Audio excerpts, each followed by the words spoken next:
नमस्कार. मा यमुनाजी सकाराम घुले. मी Mumbai tiffin box suppliers association tiffin box suppliers अध्यक्ष आहे. हा पुणे जिल्हा खेड तालुका पायट गावचे रहिवासी असून आज 45 वर्ष झाले डब्याचा व्यवसाय करता. हा 45 वर्ष झाले हा व्यवसाय करतो. या सकाळी 9 पासून तर संध्याकाळी 6 वाजेपर्यंत या व्यवसायामध्ये टाईमपास होतो. हा व्यवसाय करता अडचणी बी येतात, ट्रेनच्या येतात, सायकलच्या ट्रॉफिकमुळे होतात. तरी एवढ्या उन्हातान्हातून पावसातून एवढ्या याच्यातून जरी आम्हाला हा व्यवसाय करणे गरजेचेच आहे.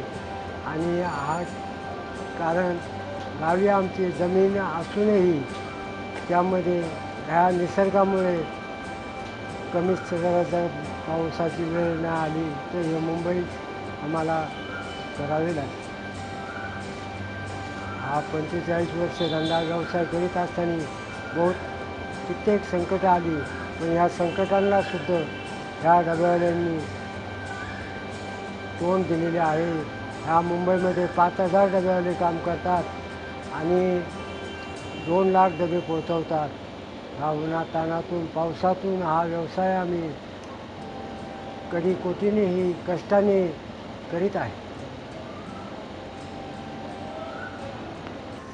माझं नाव विनायक सुरेश बच्चे. मला ह्या कामामध्ये 4 वर्ष झाले. ह्या कामाची सुरुवात आमच्या गावच्या म्हणजेच प्रॉपर पुण्यामध्ये ज्या गावामध्ये मी राहतो त्या गावामध्ये आमच्याच एका माधव आवजी बच्चे यांनी स्थापना केली. त्या स्थापनेला 125 वर्ष झालेत. त्यात माझा 4 वर्षाचा अनुभव आहे मुंबई डबावालामध्ये. आणि मी गावी होतो. माझी फॅमिली मुंबईला असल्यामुळे मी पण मुंबईला आलो. मुंबईला येऊन माझे वडील डब्याचे काम करत होते, त्यामुळे मी त्यांच्या पाठोपाठ आणि आमच्या गावच्या ज्या माधव आवजी बच्चे यांनी डब्याचं काम स्थापना चालू केल्यामुळे मी या कामावरती रुजू झालो. आणि काही अडचणी तर येतातच कोणत्याही कामामध्ये. त्या अडचणींवर मात करून आपल्याला समोर पुढे जायचे असते. आणि काय नाही, चांगलं डब्याचं व्यवस्थित चांगलं काम आहे.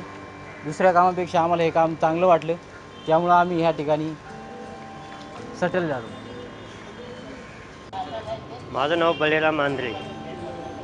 आता सकाळी समज आम्ही 8 वाजता निघतो, 9 वाजता डब्याला सुरुवात करतो.